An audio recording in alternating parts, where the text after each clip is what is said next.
The latest on the tragedy in Tucson. Suspect Jared Loeffner has a court date in Phoenix today.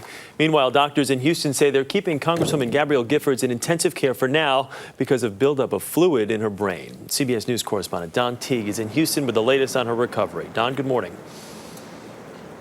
Good morning, Chris. As you mentioned, Gabrielle Giffords is in intensive care here and doing well, according to her doctors. But they would really like to get her out of the ICU as soon as possible so they can really begin her therapy.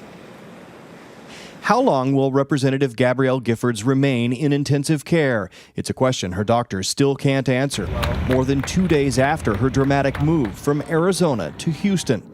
In a Sunday statement, Memorial Hermann Hospital said her condition is improving daily, but concern over excess fluid draining from Giffords' brain is keeping her in the ICU.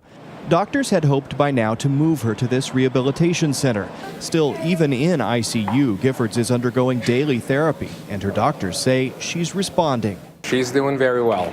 But she still can't speak and suffers weakness or paralysis on her right side. It's improving. We're continuing to assess that.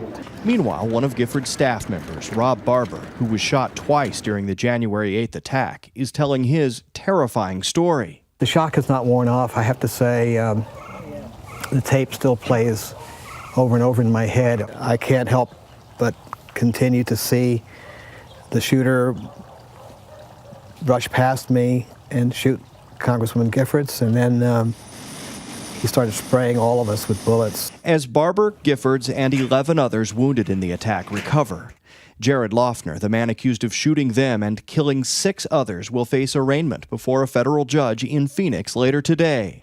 The initial charges include the attempted murders of Giffords and federal employees, but many more will follow, including murder charges that could ultimately lead to the death penalty.